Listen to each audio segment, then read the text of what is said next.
I could see me sitting up in prison, be like, "Hey man, what you in for?" I had a logo on my website.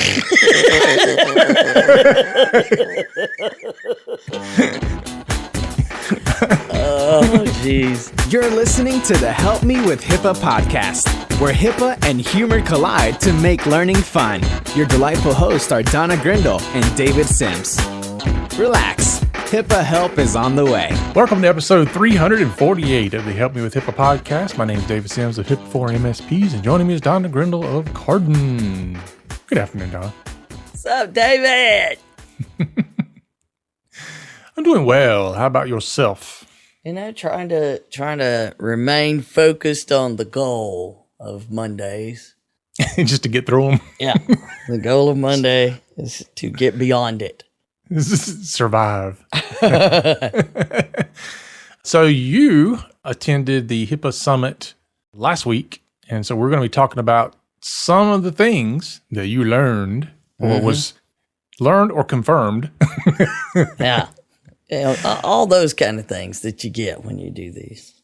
Yeah. So our particular focus today is going to be on 3 HIPAA enforcement arms, because a lot of people don't understand the process of what it looks like to get investigated versus a complaint versus a audit versus OCR versus DOJ versus FTC.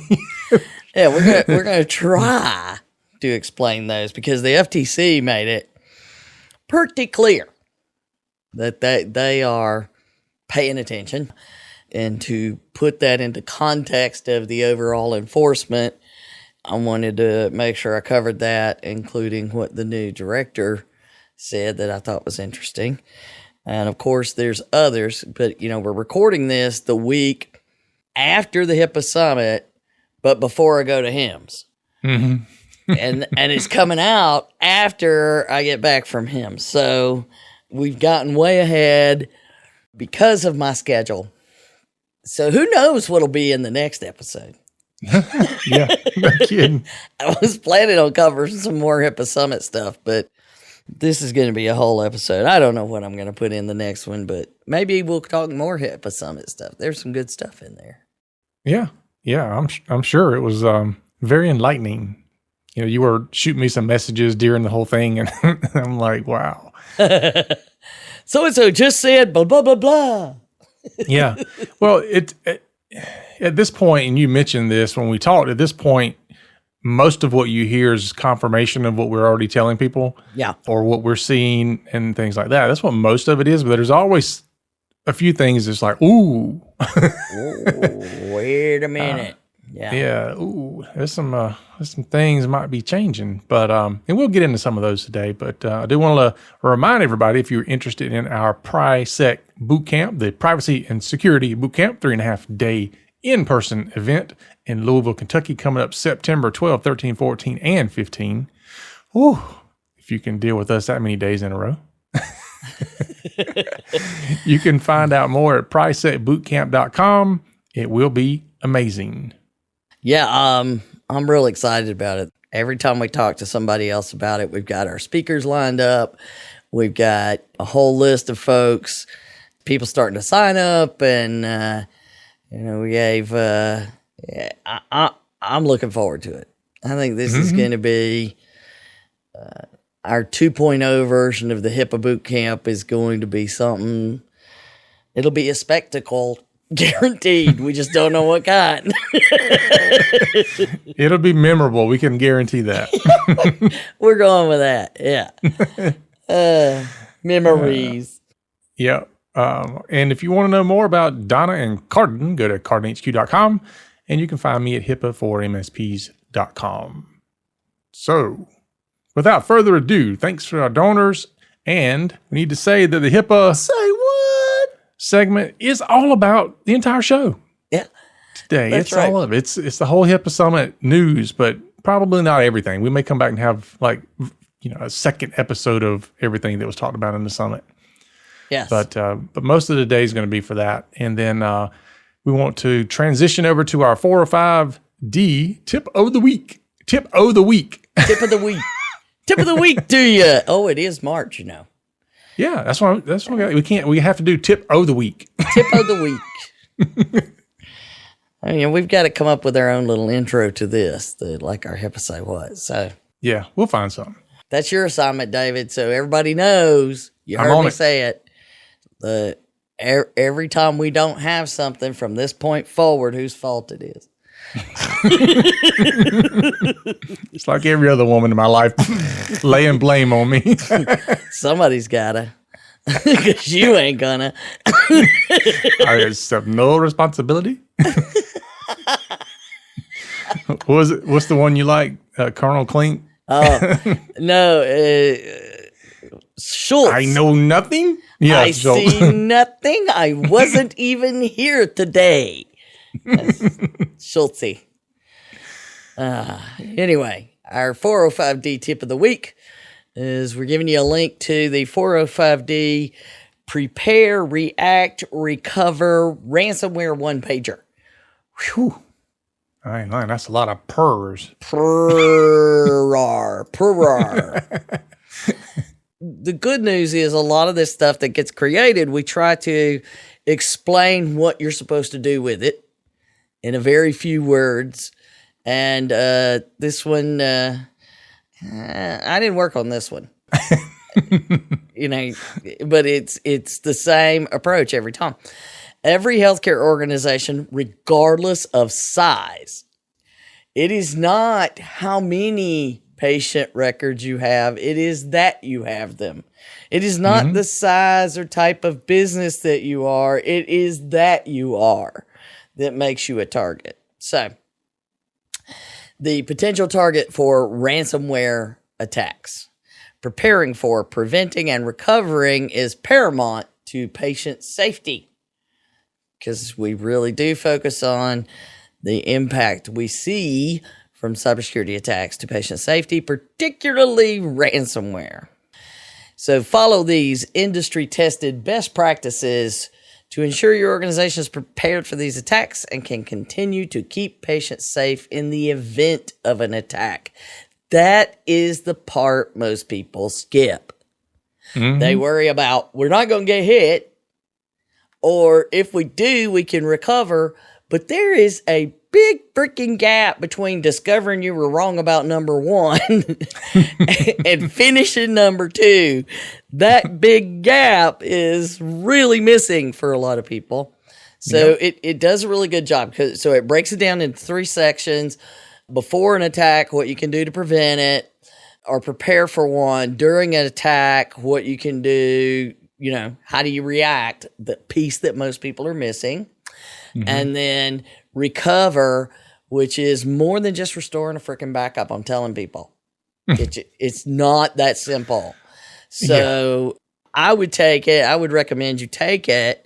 Go download it. We have a link here. You can also get to it on the 405d.hhs.gov site and review it with your team and have each one of those lines be a separate project, whether you do it together or everybody takes one and says, what do we have to address these things? And then you're focused on industry best practices and not just on random stuff that somebody told you. Yeah, I mean, I know just looking at the list of things to do that most people don't do as many as they think they do. I know. I mean, it's got the column for general users and medical practitioners and one section for each of the 3. Prepare, react, recover, and then another column for IT folks and cybersecurity, and then another one for emergency managers. So it's all there. Everybody should have a job. So break it down either by prepare, react, recover, or, different roles in the process. But either way, I highly recommend you take it and use it as a way to put a stake in the ground or at least educate the team. Yeah. And what I would do is if you have like an MSP or an outsourced IT person, hopefully not just a person, but anyway, take this guide and down the middle where it has cyber/IT professional, ask them, are you doing these things for me? Or are we doing these things internally or whatever the case might be? And see what kind of responses you get, because some of them you might be shocked. You never know. Well, we're not handling that. I thought you were handling it. No, we're not handling it. Never assume. And even small things, like the very first thing is talking about maintaining offline encrypted backups using a 3-2-1 backup strategy, which we won't get into what that is specifically, but I know people who say, well, I'm using fill in the blank cloud backup service. And I'm like, okay, that's good that you have that, but that's not following the 3-2-1 backup strategy. Yeah. And So- do you know things like where that would actually put you? You know? And I mean, there's a lot. Yes. Yeah. Well, some people don't concur. even realize what they're backing up. I've had times where I've went to check somebody's backup because they're using, again, pick your cloud provider. They're using XYZ backup service. I go look at it and they're not even backing up the data they told me they were backing up. Yeah. Or it hasn't backed up in months. Or in one case, I even had an accounting firm hadn't backed up in 2 years and he thought he'd been backing up daily. Yeah. Because nobody ever looked at it. Exactly. So that's why there's a thing about you're supposed to test your backups. Yeah. My most favorite one is a guy who said, I don't want to pay you to do a backup of my server before you upgrade it to the newest version of Windows Server. I'm going to do it myself. Okay. So upgraded the server and I said, okay, I need your backup so I can put all your data back in. What he had done, Miss Donna, he backed up the icons on his desktop because he thought that all he had was icons. Helpful. It's a bad day for him. Hey, but you know better than me. But did you notice the first item under the emergency managers column on prepare before the attack? Perform a risk management for third-party vendors and managed service providers. And verify. Yeah. That's I would say there's a good reason that's number one. Anyway, so that is our tip of the day. Go check that out. You can use it in so many ways. And if nothing else, print it out and put it up on the back of your door to remind you that you need to be doing it. Mm-hmm. Yeah. It Or is as Donna valuable. likes to say, put it on the back of the toilet. That's right. Put it back on the toilet doors. Somebody will read it then. Yeah. That's why my grandfather always called it the library. That's true. He was quite a pistol. Okay. All right, so let's talk about the three arms, and you could probably break this out and say there were more, but these are the ones that you need to think about for the most part that are involved in HIPAA enforcement, right? Yep. So we've got the FTC, which is the number one thing that everybody forgets about. Yeah. And their presentation during the HIPAA Summit is what brought this up to me and reminded me. Plus, they were saying stuff that made me, like, my head was like, wait, what? You have to pay attention when it's lawyers because they use phrases. If they use an unusual phrase and they use it repeatedly, you should be paying attention. If they make sure that they are emphasizing something or saying something repeatedly, that means listen, McFly, pay attention. They're not wasting their words. Nah, they're carefully chosen in a lot of these. And they might say something one time that you think, wow, but when you hear it a second time, ding, ding, ding, time to pay attention. Or especially when they say it slowly or they stop afterwards. And pause. And pause. You're like, oh. Yeah, they say it slowly, pause, and say it again. Hello. Take action now. So, anyways, here's what a lot of folks don't understand. And for those that want to track down the legal stuff, Section 5 of the FTC Act makes it possible for them to participate in HIPAA privacy and security cases. And there are some cases where they work in conjunction with HHS, some where they're on their own, and some where they kind of move between them depending on what the scenario is. But the two areas that they focus on are ones where they believe that deception has occurred, a material representation or omission that is likely to mislead consumers acting responsibly under the circumstances, or acting reasonably under the circumstances. And then unfairness, a practice that causes or is likely to cause substantial injury to consumers, not outweighed by countervailing benefits to consumers or competition, and is not reasonably avoidable by consumers. So there's your legalese as to, FTC can't do it. Okay, well, right there you go to take that out. Yeah, countervailing. I don't know. The first thing I was like, okay, what is countervailing? Yeah, it gets into the word. Basically, what they're saying is, don't set up the consumer to fail because you are following unfair practices. You're kind of telling them one thing, doing another. Not just deception, but you're setting them up because if I heard it this way, I'm not deceiving you. I'm just not telling you the whole truth of what is about to happen to you. Mostly the thing I always got in trouble for talking my siblings into doing stuff. I didn't lie.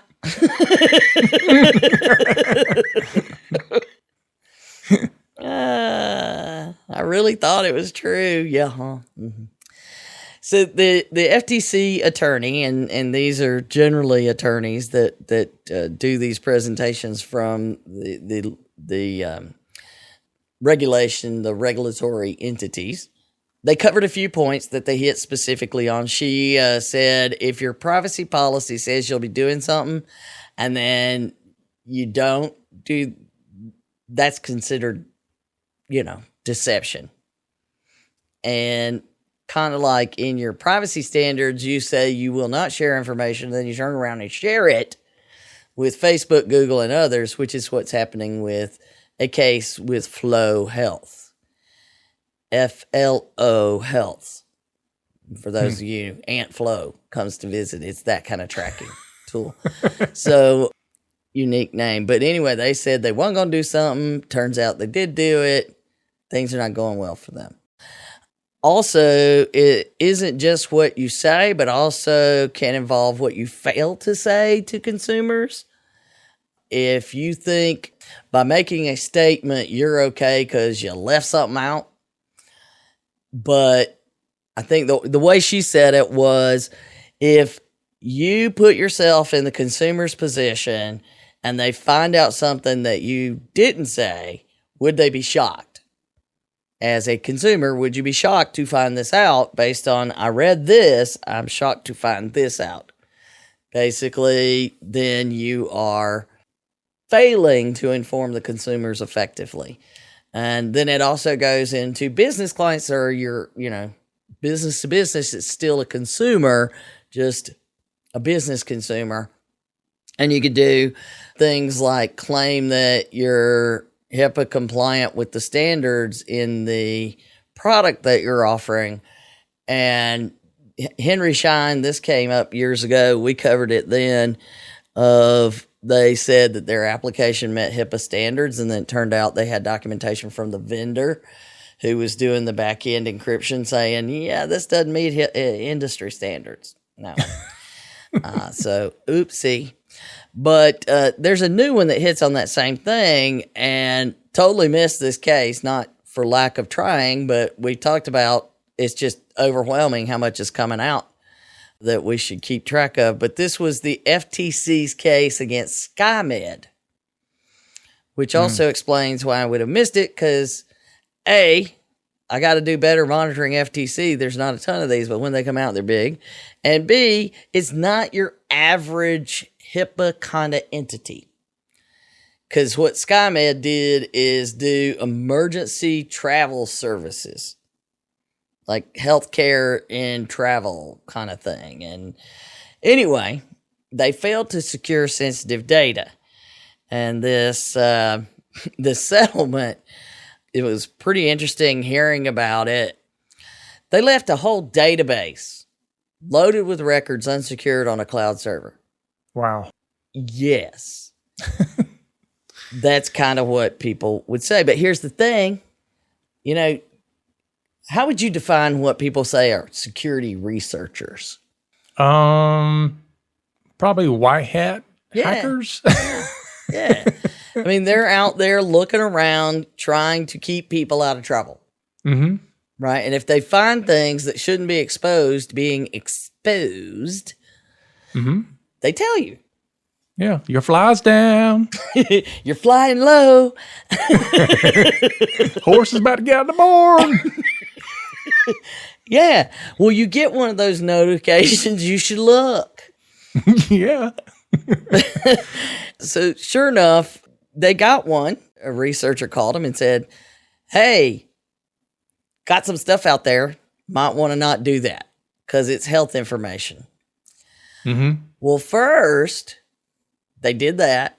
Second, they looked at it and said, well, we had it out there, but it didn't have any health information in it. No. Which Because they probably don't understand what health information actually is. I don't know. The story, the details could be sketchy. I don't know. But the bottom line is they first notified people and said there was nothing in there that was sensitive. Turns out that was not true. So they see that as, first of all, you're misleading people because you're saying you're going to protect their information and then you leave it out there.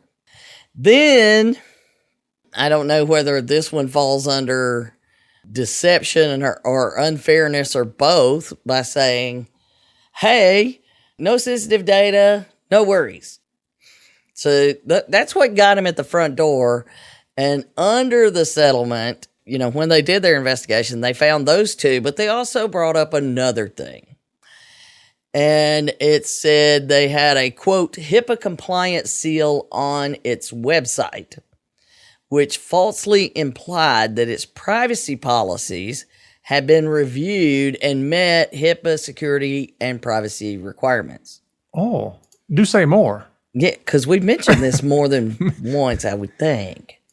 Yeah. About the minute you see that, you should be alert because that implies check the box. That implies a lot of other things to us. Mm-hmm. So this is a text from the settlement agreement.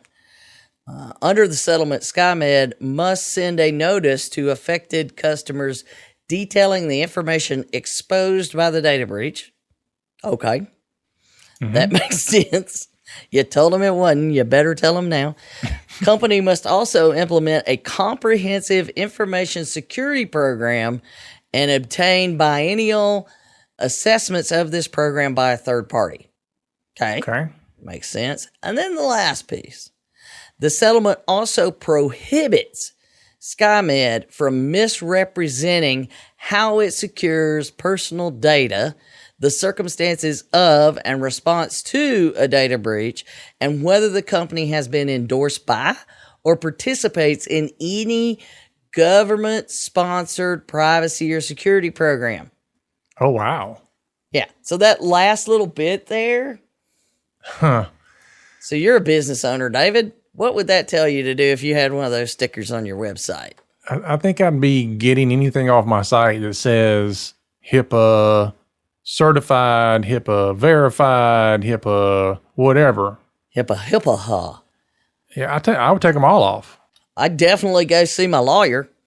Yeah, but I don't know. For me, it's just one of those things where I don't even want to play in that pool. just take it all. I just don't even want to deal with it. I don't want to play in that pool. You're right, though. I mean, okay, is it important enough to have that sticker on my website that I'm willing to pay an attorney to give me in writing that they think I'm okay having that on there to cover me for later, should anything happen?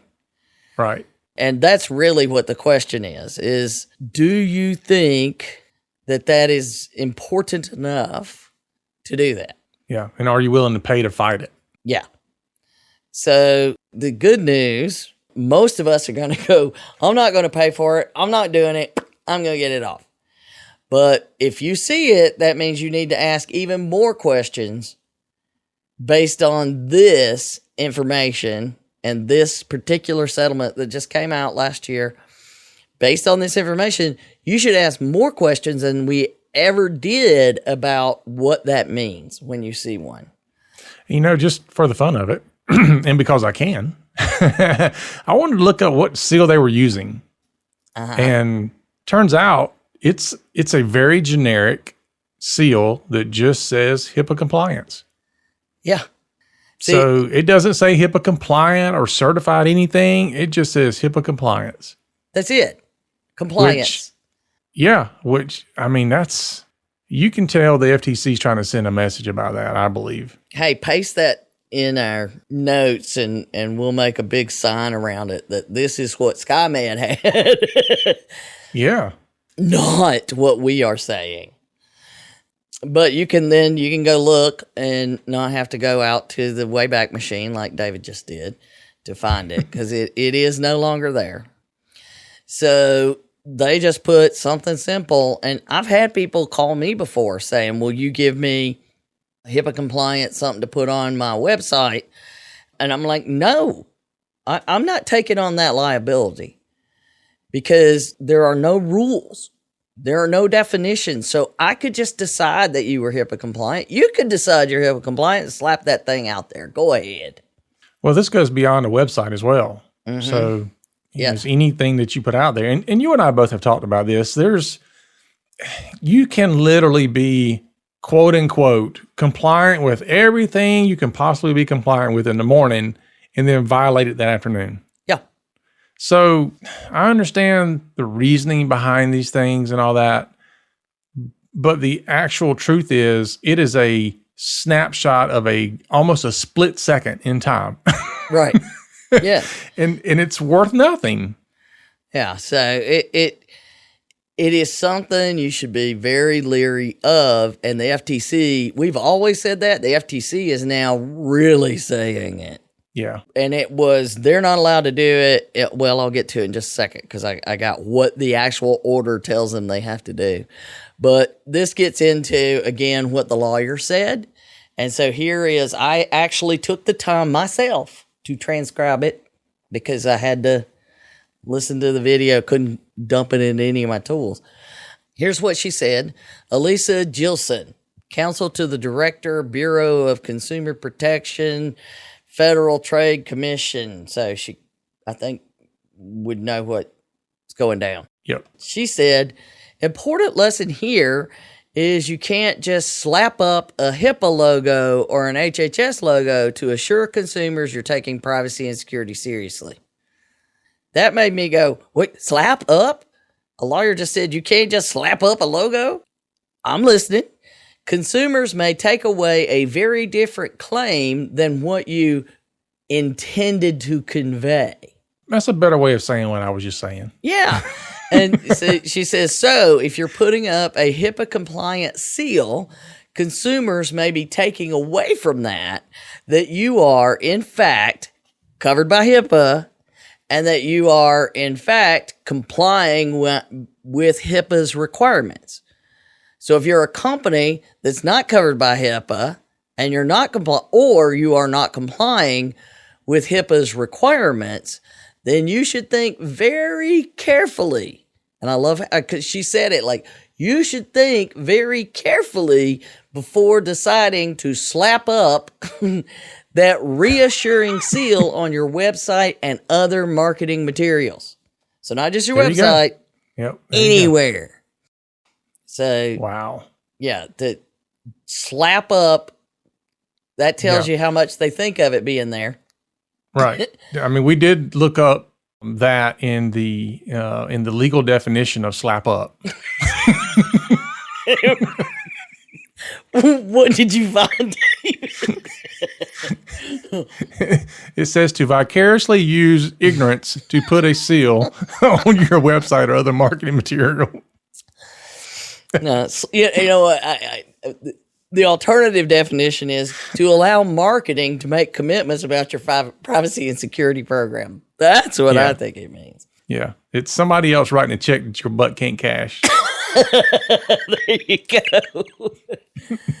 But I mean, the fact that she said that twice and reiterated it, that's listen to what they're saying.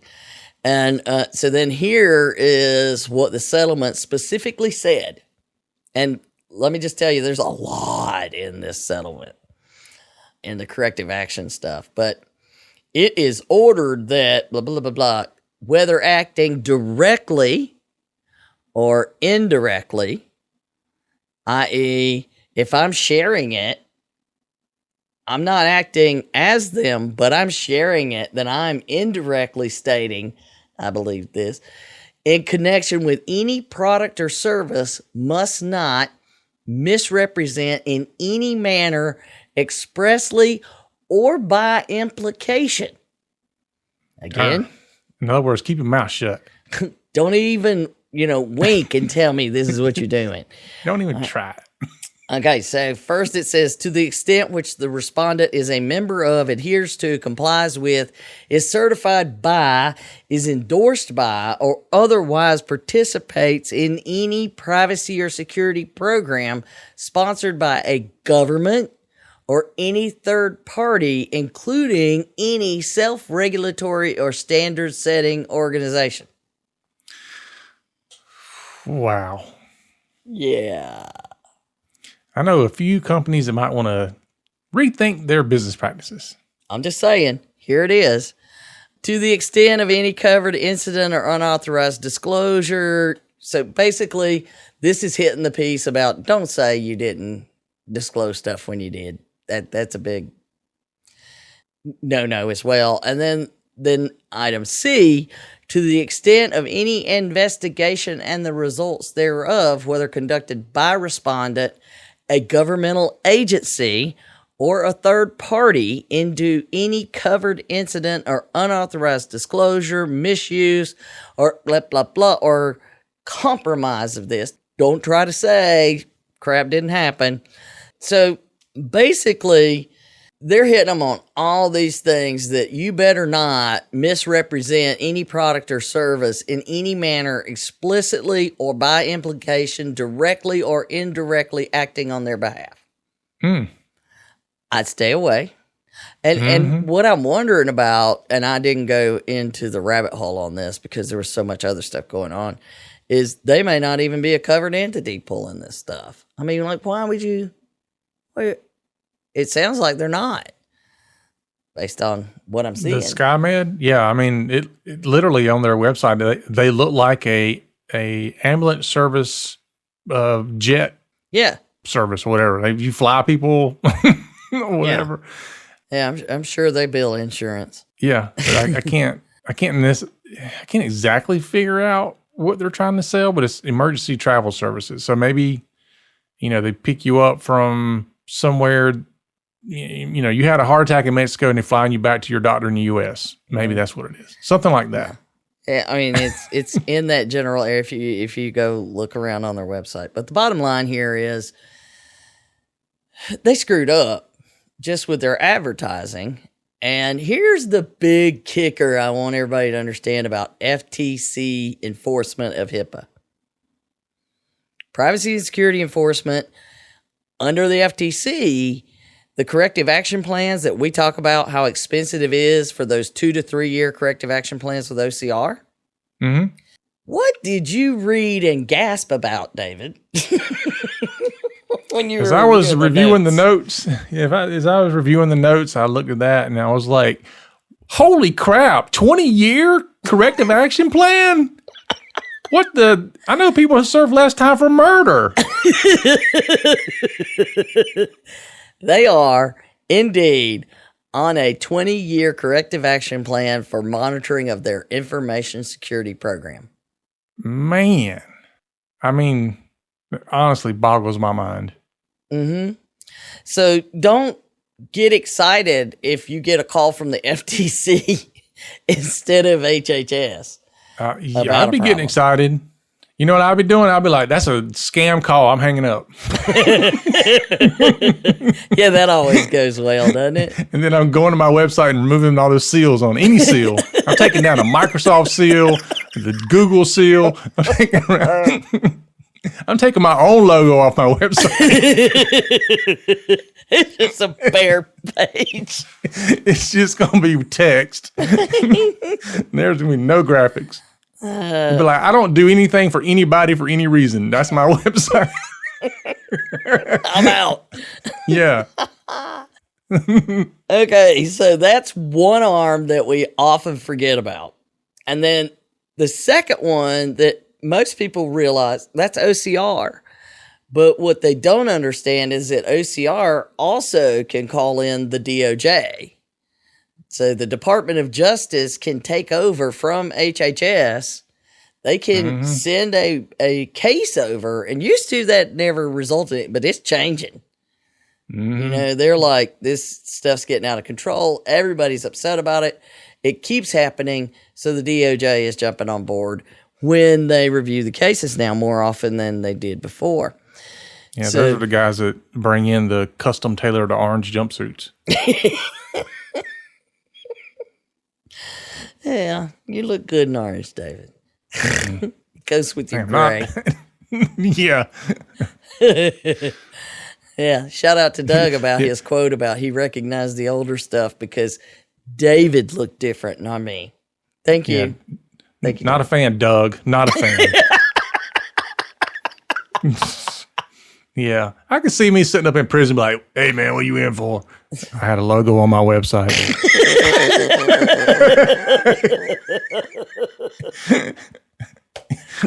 Oh, jeez. Okay, so let's go down a little further here. And to point out the DOJ thing is that, yes, you can go to jail for violating HIPAA, up to 10 years and $250,000 in fines. And that's less time than the FTC corrective action plan. Exactly. So you'll be out in time to enjoy 10 more years of that. I know.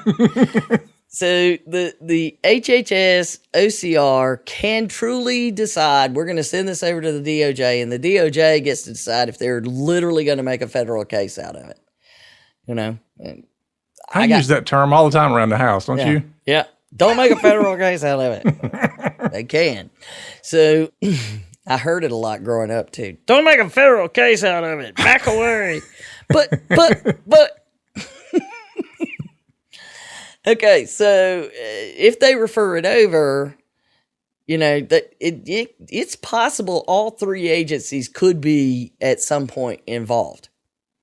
So there are 3 full sections of regulatory enforcement and legal enforcement that could impact you directly related to HIPAA.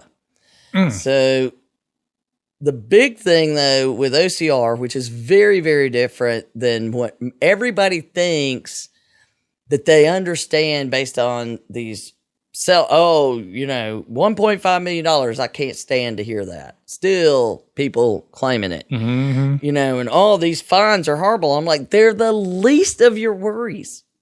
Yep. The statistical likelihood is minute, and people freak out. They're like, what are you talking about? I'm like, look at the numbers. You know, a high year, they did, 20-something cases that were resolved and had some money involved on a big year.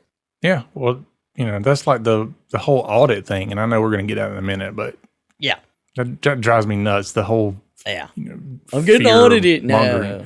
Yeah, we'll protect you from audits. And none of our clients have failed audits. And I know. That's a soapbox for you. None of my clients have failed an audit either. Any yours failed an audit? Nope, not a single one. All righty then. I've never failed one either. No, me either. Never even had one. Therefore, I've not failed one. So, unless there are 3 ways you end up, you know, with OCR on your doorstep or you on their doorstep. Either way, it could happen.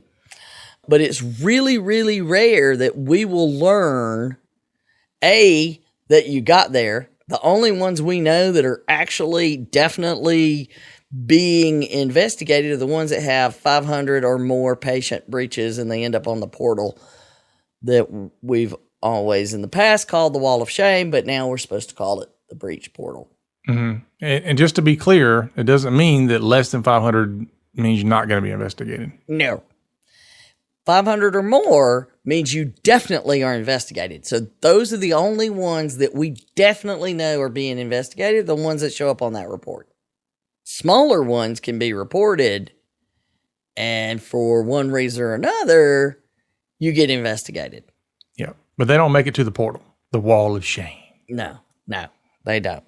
So the other way is a complaint is filed directly with HHS. And that complaint could come from patients, which is often the case, disgruntled employees, competitors. Any random person can just decide to file a complaint with HHS about you. Or anybody trying to go in a store without a mask on last year. Oh, good Lord, yes.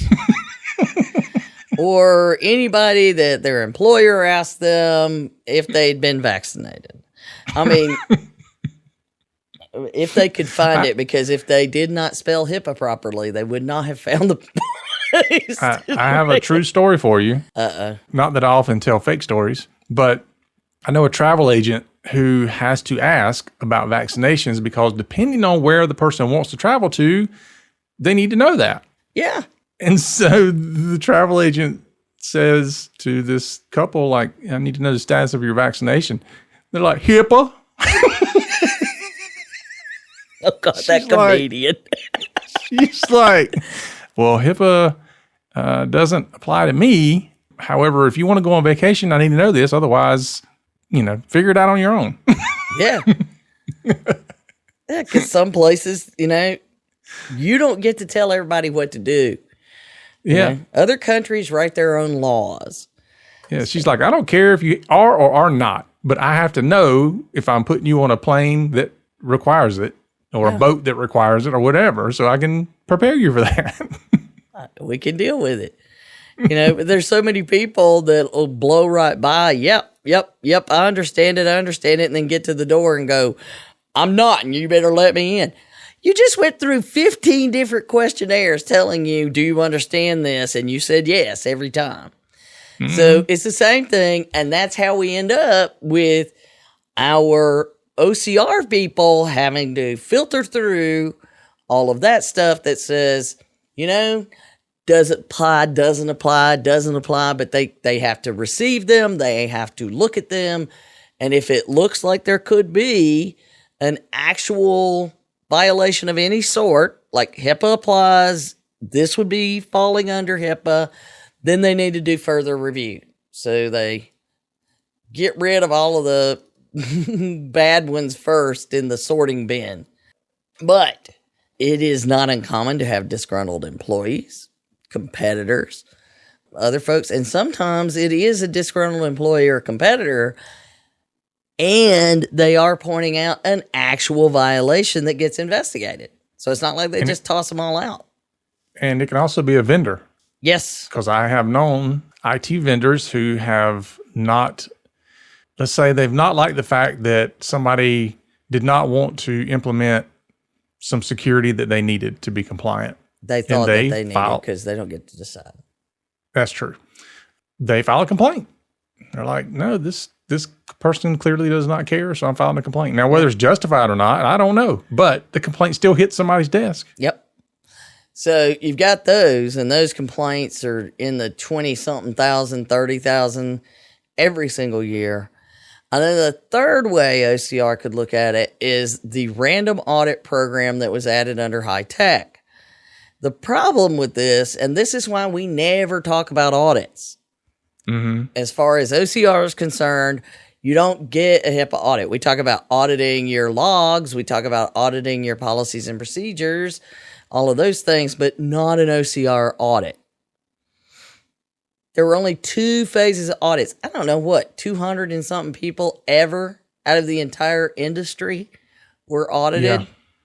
Yeah, and that included business associates. Yeah, I mean, just a handful of business associates. I bet 40-something. Not many at all ever been audited. And they keep talking about, we need to bring that back up. But they're so busy with all the data breaches and complaints, they can't get back to that.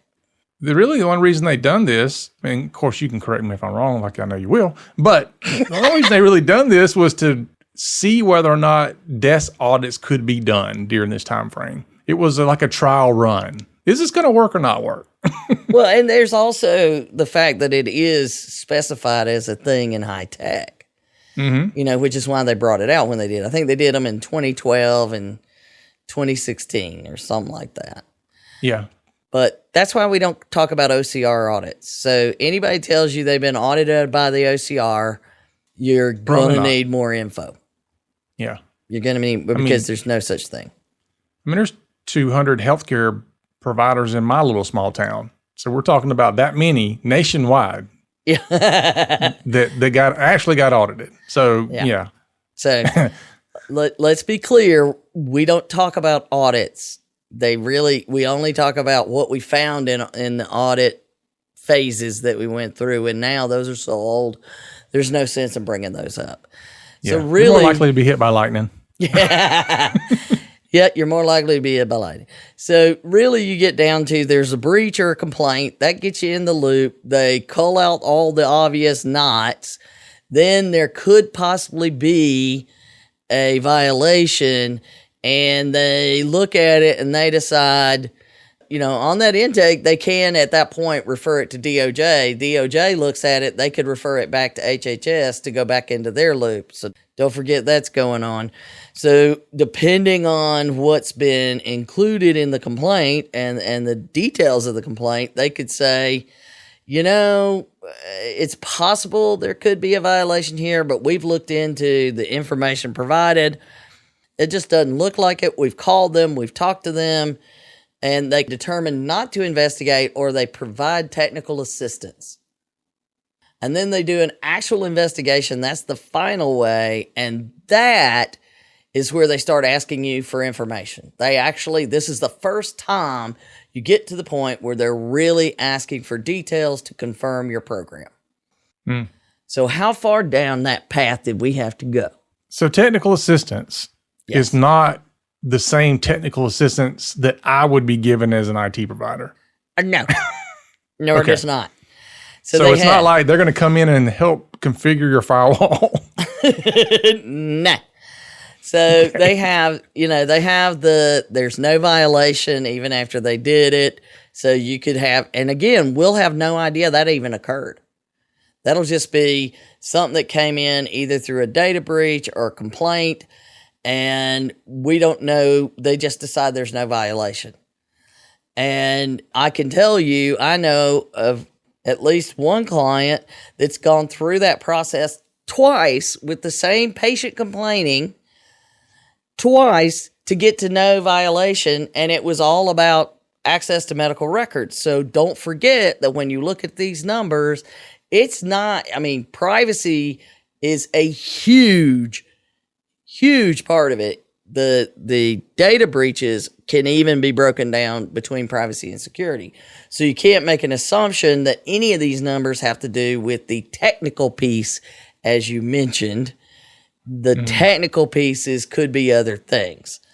And I'll give you an example of one. I took this text. It's an old one, so don't worry. It's a real world technical assistance they submitted to a client after the end of an investigation. Okay. So OCR would like to provide, the covered entity, some resources and reference material that will help it improve and maintain compliance with the HIPAA rules. While the covered entity policies are minimally effective, they are general and vague, often lacking clear procedural implementation. Current policies would benefit from a routine review and revision or outside consultation to ensure compliance is maintained in everyday operations. In addition, their workforce training program, while minimally effective, could be greatly improved to proactively avoid future breaches, privacy and security.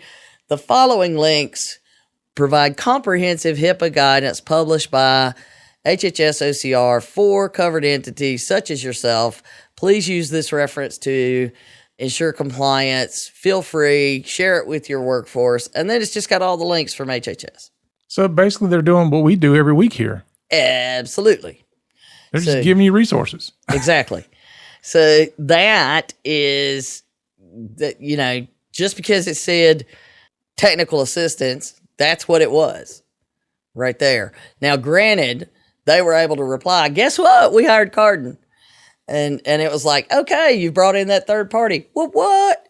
And the case was closed, right? So that is how that stuff works out. And sometimes they'll say voluntary compliance, corrective action, or other agreement. Okay, so voluntary compliance means we figured out we were missing something. And we showed you, yes, this happened, but we immediately fixed it. That could have something to do with privacy rules. Your policy didn't realize it needed to cover something.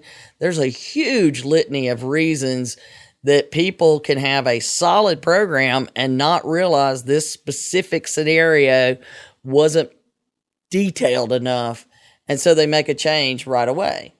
Okay, well, that's voluntary compliance. And a corrective action was taken. Okay. So the only ones where you actually have serious problems are those handful of ones that end up in the news.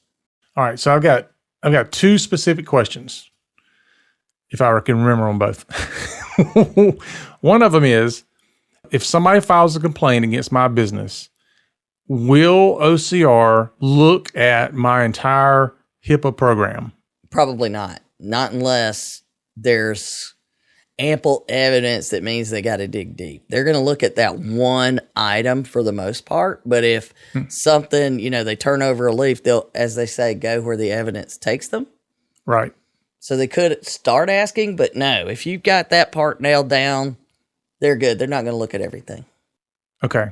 So I only asked that because that points out that even if they investigate you for a complaint, they may say, for example, we don't find any violation here.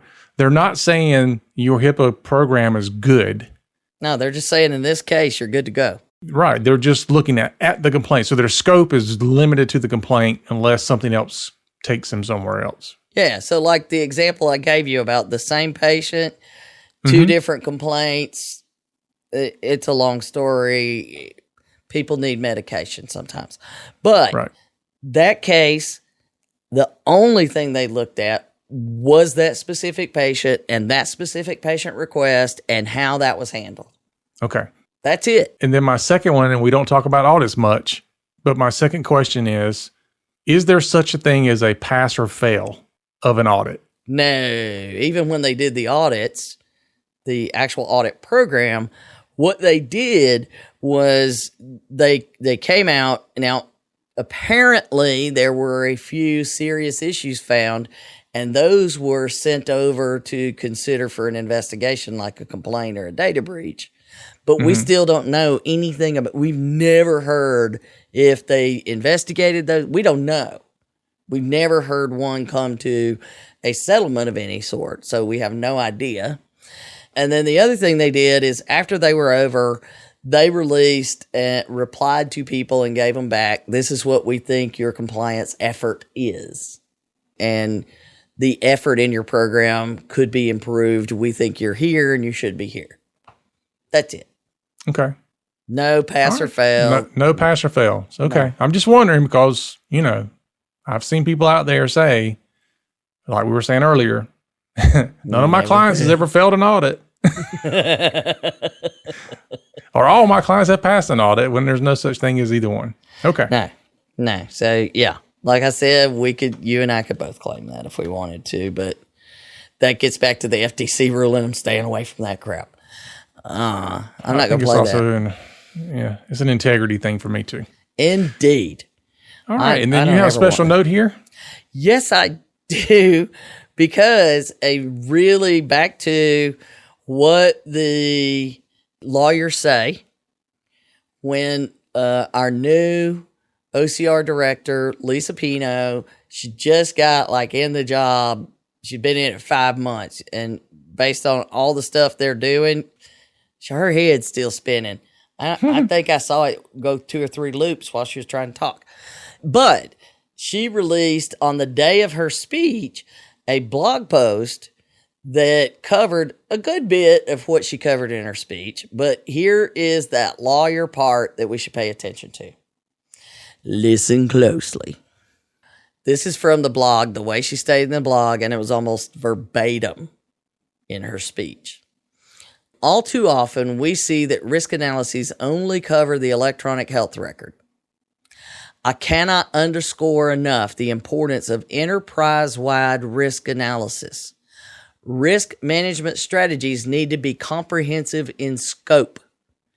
You should fully understand where all your electronic protected health information exists across your organization, from software to connected devices, legacy systems, and elsewhere across your network.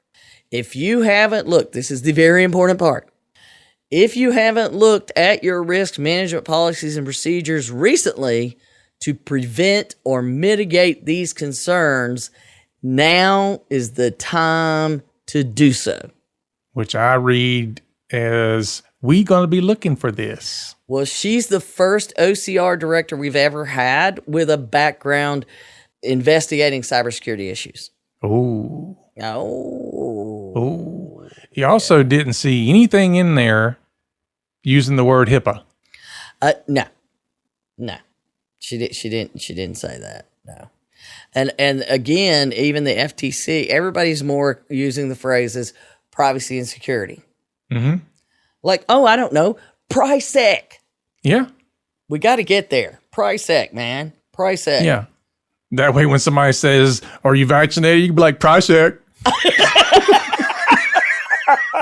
That'll flip them right on out, won't it? Okay, so there you have it, brother. You know, people need to pay attention to what this enforcement really means. And so those who think they filled out a questionnaire and did a gap analysis on HIPAA says I'm supposed to have this policy. Do I have it? Yes. That is not a risk analysis. I scanned my computers and all of my computers are up to date on. That is not a risk analysis. Yeah. I saw a vendor call it something recently, and I can't remember what it was. It was like virtual assessment or something like that. I don't know. Is what they called it. And I'm like, okay. Well, you know, it's the thing, like with our assessments, okay, I'm going to ask them questions about what security settings you use with your EHR. You know, what are the recommended settings? What are the settings you have implemented? Where is your letters to patients? Where do you store those? How are you tracking your refund checks? Where are those stored? Where are you storing scanned images when they come in? You scan an image, you can't go straight to the cloud. Somewhere it's going to land. Yeah. And those are all very different questions than just, where's your EPHI? Right. Yeah, and we do that for on purpose, because if you say, where's your EPHI? Well, this is our EHR. Yeah, it's all in the cloud. No. Yeah, right where your head is. It's either in the cloud or somewhere else. Anyway. And there you go. Look how David always finds a way to end us on a note of what? Never know what I'm going to say. Ain't that right, Carla? She'll love that. All right, folks, that's our show for today. Thanks for listening. And be sure to follow us and share us out on your favorite social media site. And leave us a rating and review. We appreciate those. And remember, for Donna and myself, HIPAA's not about compliance. It's about patient care. You've been listening to the Help Me with HIPAA podcast, hosted by Donna Grindle and David Sims. The show created to help you with HIPAA. For more information or to ask us a question, visit our website at helpmewithhipaa.com. Neither Donna Grindle or David Sims are attorneys, and they do not offer binding legal advice concerning regulatory compliance. The information in this podcast should not be relied upon or construed as legal advice in any way. Consult your attorney for legal advice concerning compliance with HIPAA regulations.